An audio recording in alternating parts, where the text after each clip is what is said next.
Dear students, welcome to YouTube channel of Rajeev Gupta's chemistry. मैं हूं राजीव गुप्ता।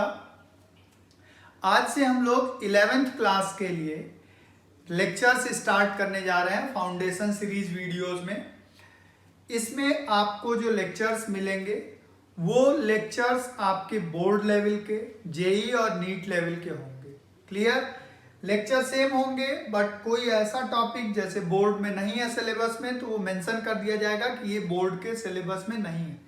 बड़े ही वेल डिजाइंड लेक्चर्स आपको यहाँ पे मिलेंगे। लेक्चर की प्रैक्टिस शीट आपको गूगल ड्राइव में इसी वीडियो के डिस्क्रिप्शन सेक्शन में लिंक होगा। गूगल ड्राइव से आप पीडीएफ में डाउनलोड करके प्रैक्टिस शीट भी कर सकते हैं।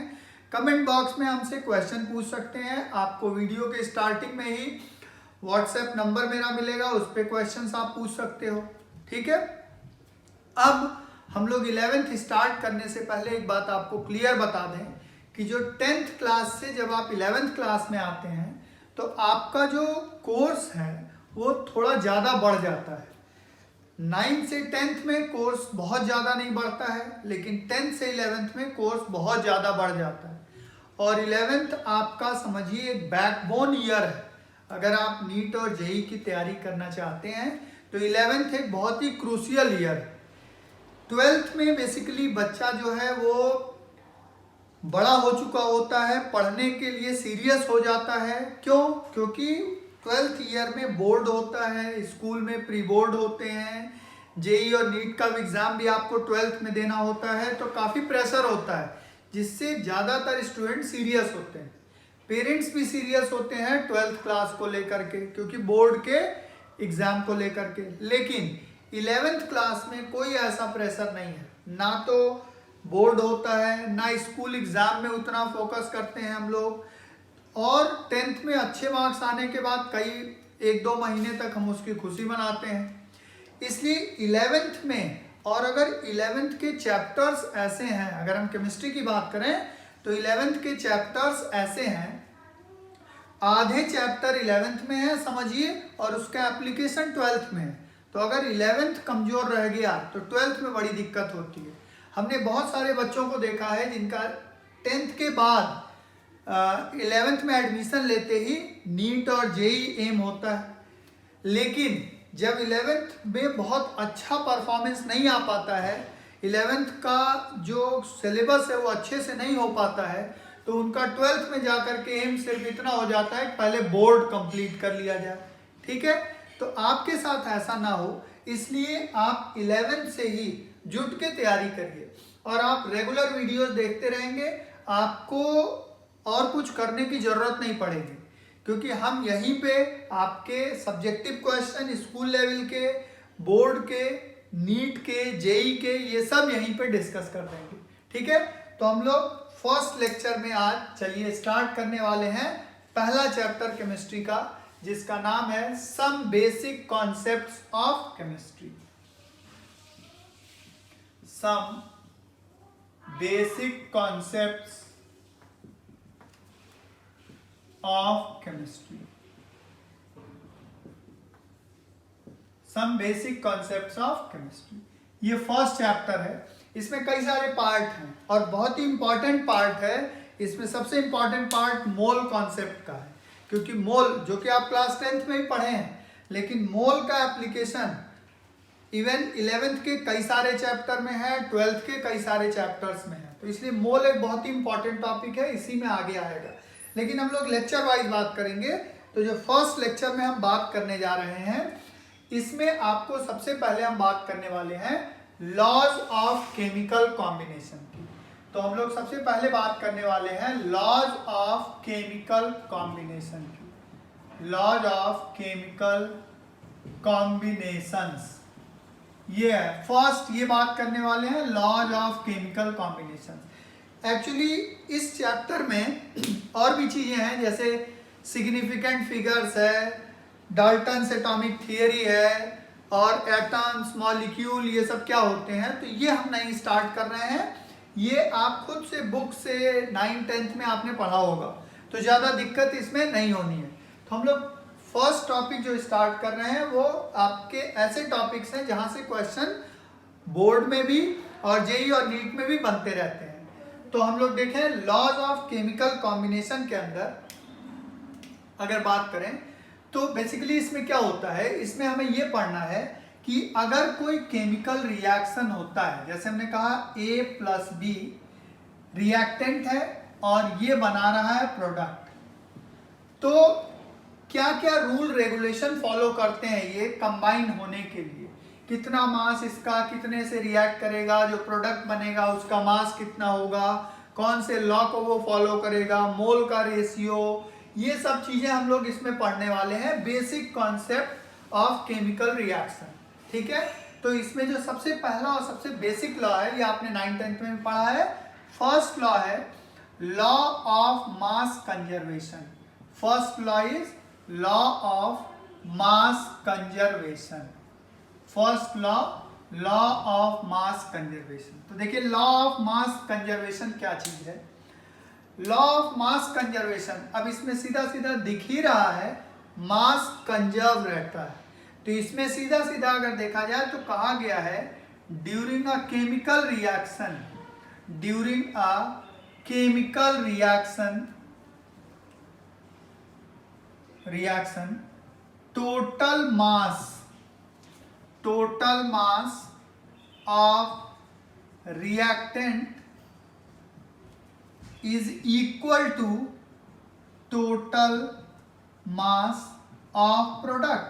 मतलब एकदम सिंपल सा लॉ है, मास रिमेन कंजर्व, इसी को दूसरी लैंग्वेज में बोले mass remain conserve. Remain conserve का मतलब हो गया कि मास जो है वो केमिकल रिएक्शन के टाइम रिएक्टेंट का मास प्रोडक्ट के मास के बराबर, मतलब mass remain conserve during a chemical reaction.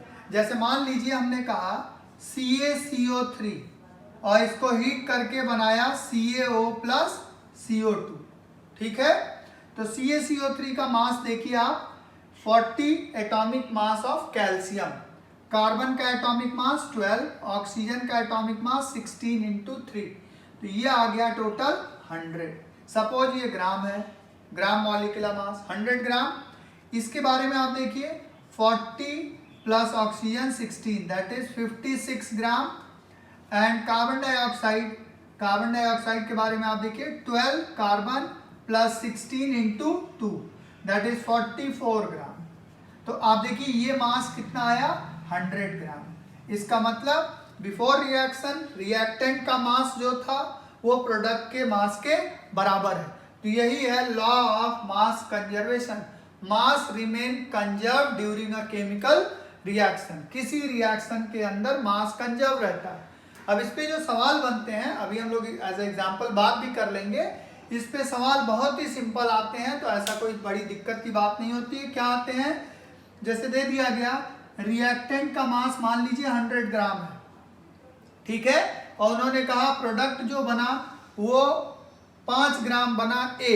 मान लीजिए कोई रिएक्शन था, सपोज हम ऐसे बात करें इसके क्वेश्चंस कैसे आते हैं, जैसे कह दिया गया AB और ये दे रहा है A प्लस B।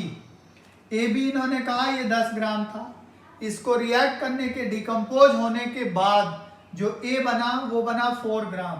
बताइए B कितना बना।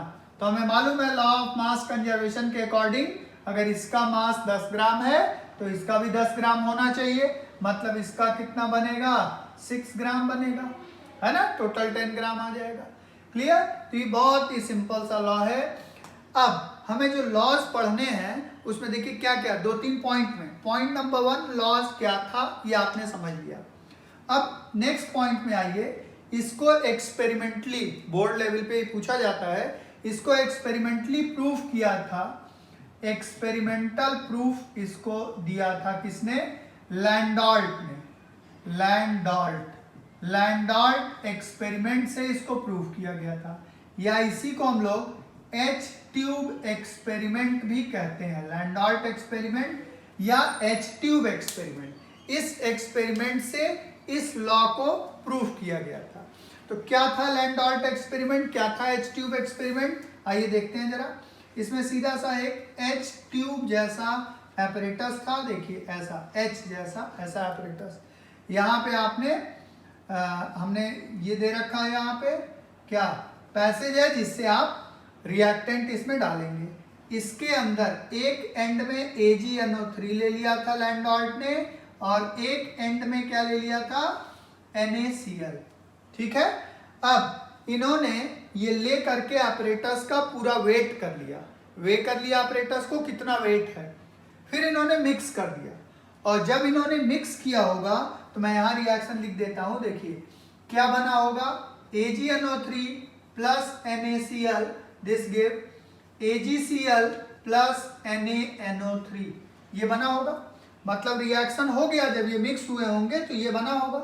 और ये होने के बाद फिर वेट किया तो वेट रिमेन सेम जैसा पहले था। तो इसका मतलब ये एक्सपेरिमेंटली प्रूफ करता है कि रिएक्शन के बाद वेट चेंज नहीं हुआ। ठीक है, तो ये हुआ हमारा law of mass action.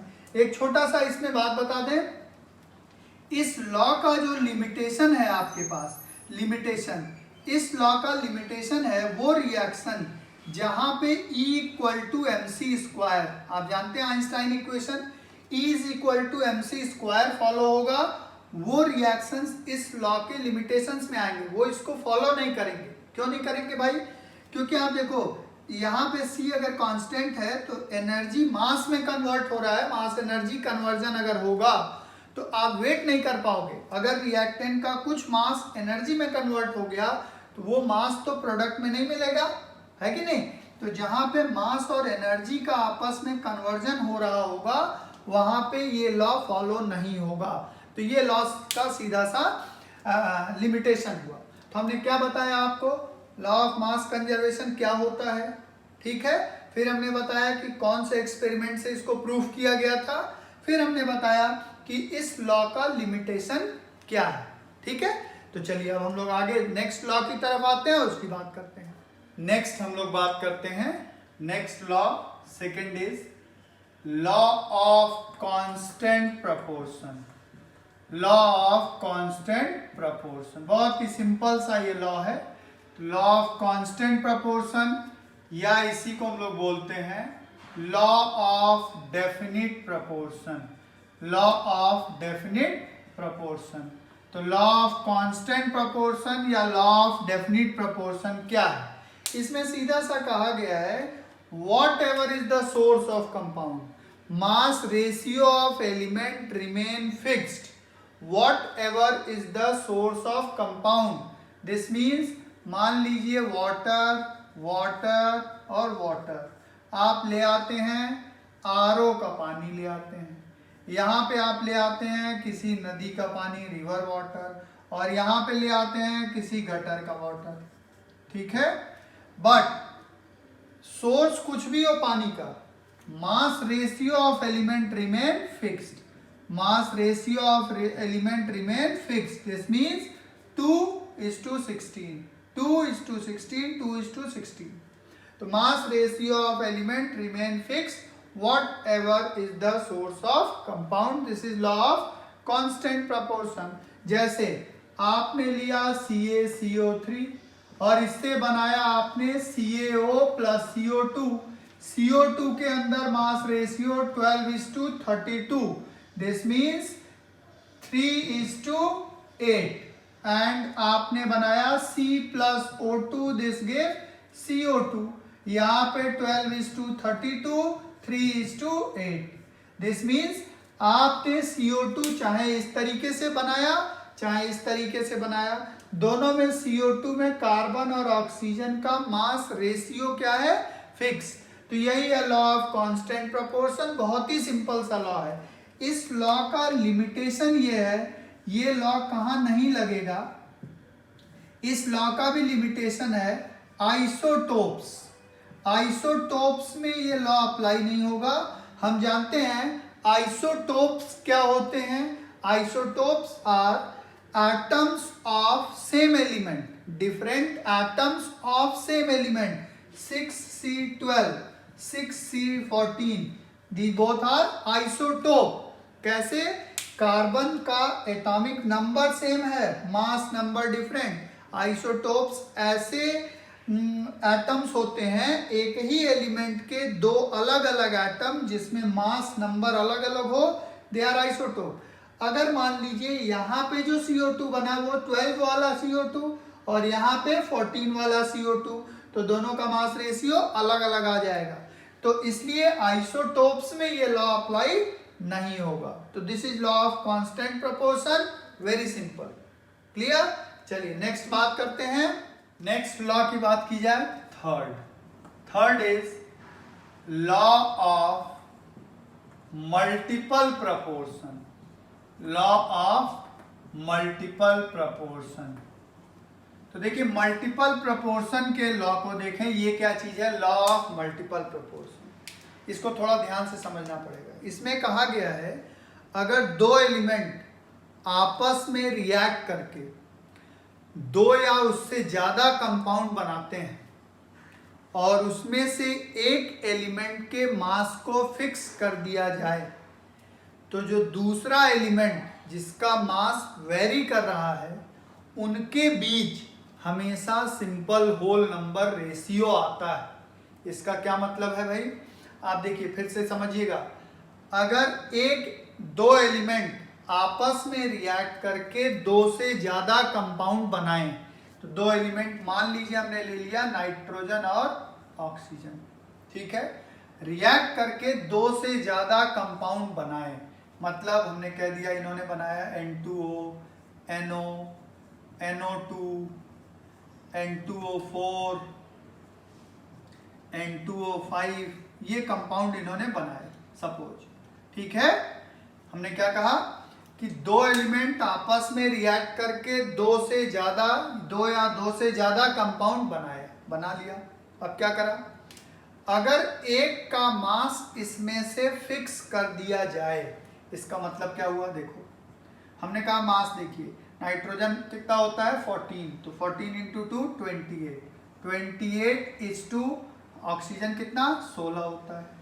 Nitrogen यहाँ कितना 14, ऑक्सीजन कितना 16, नाइट्रोजन कितना 14, ऑक्सीजन कितना 32, नाइट्रोजन यहाँ पे 28, ऑक्सीजन कितना 64, ठीक है, 16 इंटू 4, नाइट्रोजन कहाँ 28, ऑक्सीजन कहाँ 80, क्लियर। तो this is ratio of mass nitrogen और ऑक्सीजन का। अब इनमें कहा गया है एक को फिक्स, तो किसी एक को हम फिक्स, मान लीजिए नाइट्रोजन को फिक्स कर दें। फिक्स करना तो हमेशा कम नंबर पे कर दें, कम नंबर मतलब 14 पे, इसको 14 कर देते हैं हम। तो अगर इसको आप 14 करोगे तो जाहिर सी बात है रेशियो है, तो अगर ये आधा किया तो ये भी आधा हो जाएगा, तो ये कितना हो जाएगा 8, ये 14 है तो 14 ही रहेगा और ये 16 ही रहेगा, ये 14 है 14 ही रहेगा, 32 रहेगा, ये आधा किया गया, आधा का मतलब 14 किया गया, तो ये 64 से क्या हो जाएगा 32, ये 28 है 14 किया गया, तो ये क्या हो जाएगा 40। इन्होंने क्या कहा, एक एलिमेंट का मास फिक्स कर दिया जाए, फिक्स कर दिया भाई 14, दूसरे एलिमेंट का मास जो वेरिएबल है, किसका वेरिएबल है ऑक्सीजन का, देखिए ये वेरिएबल है, जो वेरिएबल है इनके बीच का ratio simple whole number ratio आएगा, ऐसा कहा गया। मतलब आप देखिए ऑक्सीजन देखें 8 2 जा 16, 1:2:4:4:5, भाई 8 दूनी 16, 8 चौक 32 और 8 पचे 40, मतलब इनका रेशियो क्या आ रहा है, सिंपल होल नंबर रेशियो आ रहा है, ठीक है। तो आपको लॉ ऑफ मल्टीपल प्रोपोर्शन में क्या सीखने को मिला, लॉ ऑफ मल्टीपल प्रोपोर्शन कहता है कि अगर दो एलिमेंट आपस में रिएक्ट करें, दो से ज्यादा कंपाउंड बनाएं और एक का मास किसी का फिक्स कर दिया जाए, तो दूसरे का जो मास होता है उनके बीच का ratio simple whole number ratio कहा आएगा हमेशा, ठीक है। तो ये हुआ आपका लॉ ऑफ मल्टीपल प्रोपोर्शन। अब इस लॉ का अगर लिमिटेशन आप देखेंगे तो इस लॉ का लिमिटेशन भी वही आएगा, लिमिटेशन। लिमिटेशन इस लॉ का भी क्या आएगा, आइसोटोप्स। क्यों भाई, कि आप खुद सोचो, आइसोटोप्स जो हैं, अगर आपने यहाँ एक आइसोटोप और यहाँ दूसरा आइसोटोप यूज किया तो आइसोटोप्स, मान लीजिए नाइट्रोजन जो है एक जगह 14 यूज हुआ और एक जगह नाइट्रोजन 15 यूज हुआ, तो क्या ये रेशियो होल नंबर में आएगा? नहीं आएगा। तो ये लॉ आइसोटोप्स के लिए अप्लाई नहीं हो सकता। लॉ में आइसोटोप्स यहाँ पे क्या हो गया, प्रॉब्लम करेगा, मतलब आइसोटोप्स इसका लिमिटेशन हो गया। ठीक है, तो अब हम एक और लॉ देख लें, लॉ ऑफ मल्टीपल प्रोपोर्शन और लॉ लुसैक्स लॉ। इसके बाद हम इसी लॉ जब पढ़ लेंगे तो कुछ एग्जाम्पल भी यहीं सॉल्व कर लिया करेंगे। मतलब कुछ एग्जाम्पल यहीं पे, मतलब हम लोग वीडियो ऐसा बनाएंगे कि आपको सीरीज में मिलता रहे सब कुछ। ठीक है, तो चलिए नेक्स्ट लॉ की तरफ चलते हैं। नेक्स्ट लॉ की बात करते हैं। नेक्स्ट लॉ हमारा है law of reciprocal proportion. Law of reciprocal proportion. तो देखिए, लॉ ऑफ रेसिप्रोकल प्रपोर्शन क्या है, इसको थोड़ा ध्यान से समझिएगा। जो लॉ है हम बोलते जाते हैं, उसके बारे में बताते जाते हैं, क्योंकि थोड़ा समझने में दिक्कत होती है। तो देखो, लॉ ऑफ रेसिप्रोकल प्रपोर्शन है क्या। एक्चुअली क्या होता है, इसमें कहा गया है अगर दो एलिमेंट अलग अलग किसी तीसरे एलिमेंट के फिक्स मास से रिएक्ट करें, दो एलिमेंट अलग अलग किसी तीसरे एलिमेंट के फिक्स मास से रिएक्ट करें, मतलब मान लीजिए x और z y के फिक्स मास से रिएक्ट करता है, तो ये क्या बना रहा है, xy, और ये क्या बना रहा है, yz। तो क्या कहा गया, दो एलिमेंट अलग अलग तीसरे एलिमेंट के फिक्स मास से, मतलब जितने से ये उतने से ये रिएक्ट किया, ठीक है, और xy और yz बना लिया। तो अगर xy इज टू yz, इन दोनों का रेशियो निकालो, इन दोनों का क्या निकालिए, मास का रेशियो निकालिए। वो रेशियो जब ये दोनों आपस में रिएक्ट करेंगे और बनाएंगे xz, तो उसके साथ ये जो रेशियो आया है, सपोज ये है रेशियो 1, और xz में x और z का रेशियो निकालिए। xz में किसका रेशियो निकालिए, x और z का रेशियो निकालिए। ठीक है, ये मान लीजिए रेशियो 2। तो जो रेशियो 1 और रेशियो 2 है, ये हमेशा कैसा होगा, होल नंबर रेशियो होगा। क्या कहा गया, फिर से सुनेंगे, अगर दो एलिमेंट अलग अलग किसी तीसरे एलिमेंट के फिक्स मास से रिएक्ट करते हैं और दो कंपाउंड बनाते हैं, तो इसका रेशियो और इसका रेशियो निकाल के एक रेशियो निकाला हमने। ये रेशियो जो आएगा इन दोनों का मास का, वो इस जो कंपाउंड बना, इसमें एलिमेंट्स का जो मास रेशियो होगा उसके साथ होल नंबर में आएगा। क्लियर हो गया, इसी को बोलते हैं लॉ ऑफ रेसिप्रोकल प्रपोर्शन। आइए प्रैक्टिकल एग्जांपल देखा जाए। ऑक्सीजन, मान लीजिए हाइड्रोजन, सल्फर।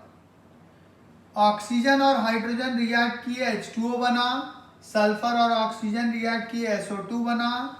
हाइड्रोजन और ऑक्सीजन रिएक्ट किए, H2S बना।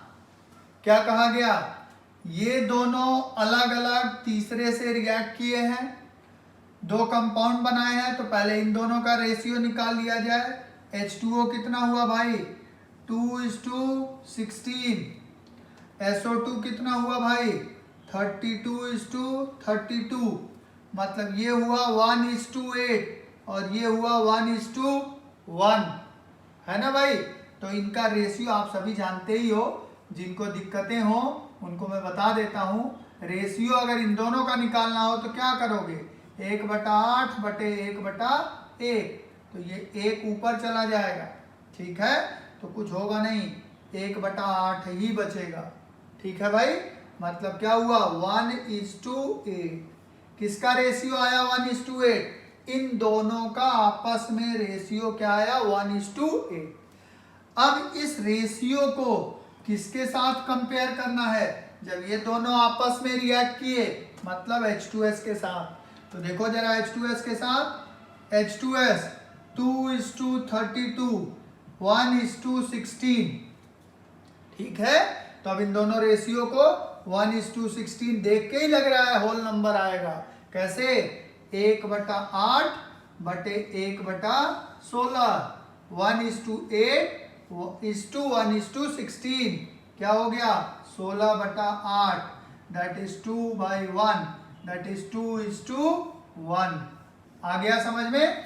तो ये हुआ, देखिए सिंपल होल नंबर रेशियो आ गया। आया समझ में ना भाई। तो ये होता है लॉ ऑफ रेसिप्रोकल प्रोपोर्शन। इस पे कोई अभी बहुत नीट जेई में सवाल नहीं आए।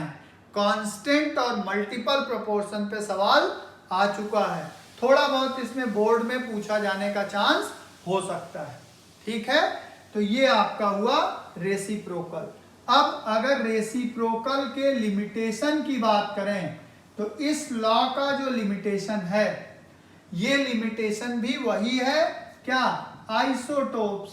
तो आप अगर एकदम क्लियर देखिए कि अगर बात करें, अगर कहीं भी आइसोटोप आपने यूज कर लिया तो ये जो रेशियो है वो बदल जाएगा। पीछे कई बार बात हो चुकी, आइसोटोप्स अगर अलग अलग होंगे तो मास अपने आप बदल जाएगा, क्योंकि मास नंबर आइसोटोप में अलग अलग होता है, ठीक है। तो ये आपकी बात हो गई लॉ ऑफ केमिकल कॉम्बिनेशन में, लॉ ऑफ रेसिप्रोकल प्रोपोर्शन की। अब केमिकल कॉम्बिनेशन में एक और लॉ की बात करते हैं जिसका नाम है लॉ लुसैक्स लॉ, ठीक है। तो चलिए उसकी बात की जाए, अगले लॉ की बात की जाए। नेक्स्ट हमारे पास है गे-लुसैक्स लॉ, बोलते हैं हम लोग गे-लुसैक्स लॉ, ठीक है। अब इसको आगे कह देते हैं of combining volumes, Gay-Lussac's law of combining volumes. इसका क्या मतलब है, आप चलिए देखा जाए। ये भी आप क्लास 10th में पढ़ चुके हैं, तो एकदम सिंपल तरीके से है लॉ और आसानी से समझ में आ जाएगा, ध्यान देने की बात है। गे-लुसैक्स लॉ में सीधा सीधा कहा गया है कि अगर कोई रिएक्टेंट गैसियस स्टेट में है और प्रोडक्ट बनाता है और प्रोडक्ट भी गैसियस स्टेट में है, तो इनके जो वॉल्यूम का रेशियो आएगा, they bear simple whole number ratio. इनके वॉल्यूम का रेशियो हमेशा होल नंबर रेशियो में आएगा, ठीक है। इसका मतलब लुसैक्स लॉ में हम क्या लिमिटेशन अभी देख रहे हैं, लुसैक्स लॉ किसके लिए अप्लाई होता है, ओनली फॉर गैसेस। किसके लिए अप्लाई हुआ, सिर्फ गैसेस के लिए। दूसरा, ओनली यूज वॉल्यूम, मास और डेंसिटी यहां यूज नहीं हो सकता, ये पहले ही लिमिटेशन हो गया। तो लुसैक्स लॉ में अगर हम 2-3 टाइप के प्रॉब्लम आपसे चेक कर लें कि 2-3 टाइप के प्रॉब्लम लुसैक्स में कौन से होते हैं, कैसे होते हैं, तो उसी से पूरा पूरा लॉ कंप्लीट किया जा सकता है, ठीक है। तो आइए हम लोग सबसे पहला एग्जाम्पल देखें, एग्जाम्पल नंबर 1 लुसैक्स लॉ का। तो एग्जाम्पल की हम बात करें, अगर एग्जाम्पल नंबर 1 देखें तो हम क्या कहें, हमने कहा मान लीजिए 100 cc of CO carbon monoxide Burns in oxygen, calculate oxygen required, volume of oxygen required and volume of CO2 form. अगर आपने 100 cc CO को बर्न किया ऑक्सीजन में, तो कितना ऑक्सीजन चाहिए और कितना CO2 बनेगा। तो सीधा सा इक्वेशन लिखा जाए, CO प्लस O2 CO2, ये इक्वेशन हुआ आपका। 2CO plus O2 give 2CO2, ये बैलेंस इक्वेशन हुआ।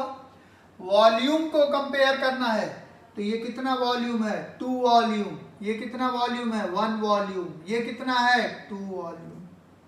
ठीक है, 2 वॉल्यूम। क्लियर भाई?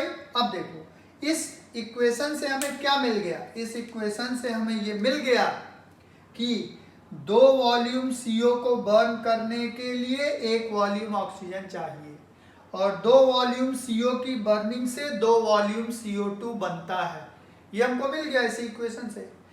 By the burning of 2 volume CO, 2 volume CO2 will form and 2 volume CO required 1 volume oxygen for the burning. और CO का वॉल्यूम कितना दिया गया है भाई? 100 दिया गया है। तो ये जो बैलेंस्ड इक्वेशन में वॉल्यूम होगा वही, कभी कभी बच्चे क्या करते हैं 2 वॉल्यूम है 100 से 200 कर देते हैं ना।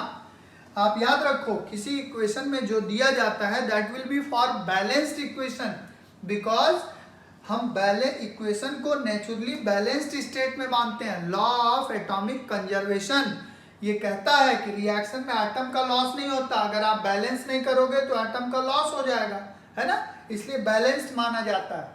तो ये 2 वॉल्यूम कितना दे दिया गया? 100 सीसी। तो खुद सोचो, 2 वॉल्यूम 100 है तो 1 वॉल्यूम कितना हो गया? 50 सीसी। और 2 वॉल्यूम 100 है तो 2 वॉल्यूम कितना हो गया? 100 सीसी। यही आंसर है।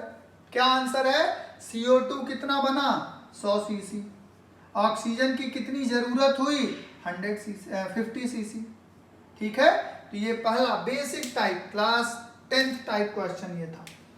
आइए अब अगर हम लोग इसमें एग्जाम्पल नंबर 2 की बात करें तो एग्जाम्पल नंबर 2 में आप देखो, इसी में हम कई चीजें आपको सिखा देंगे, तो आप देखना जरा ध्यान से। हमसे कहा गया 100 सीसी CO, मान लीजिए ये कहा गया हमसे 60 CC CO, comma 25 CC methane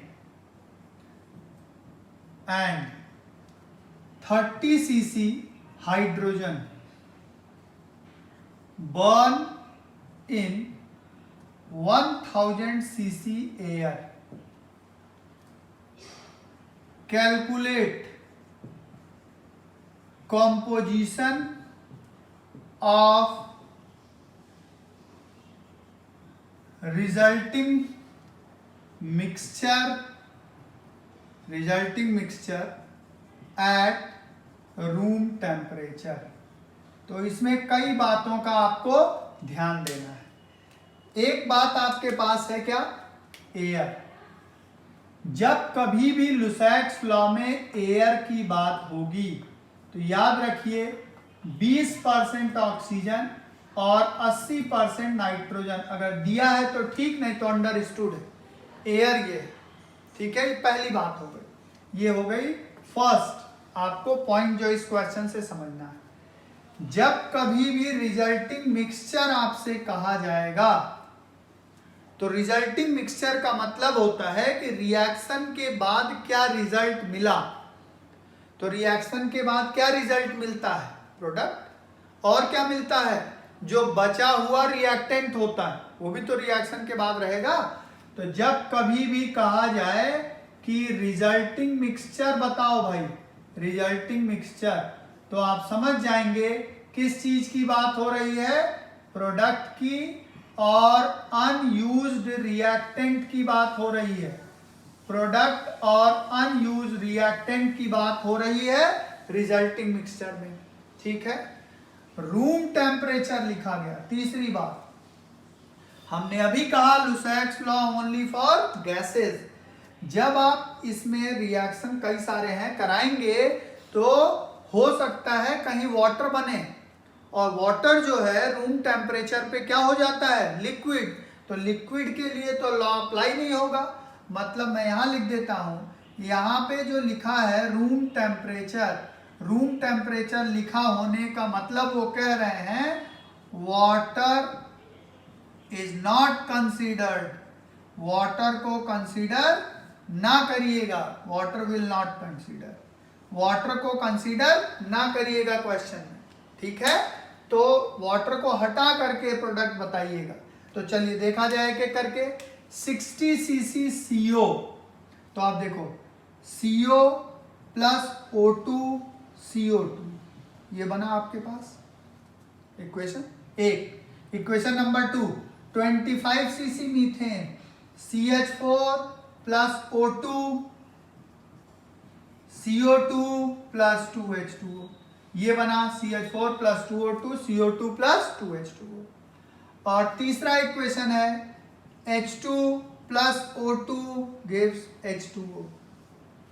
तो सबसे पहले तो हम क्या काम करें, चूंकि वाटर को कंसीडर ही नहीं करना है तो कोई मतलब नहीं रहा, इसके वॉल्यूम का हटा दीजिए इसको।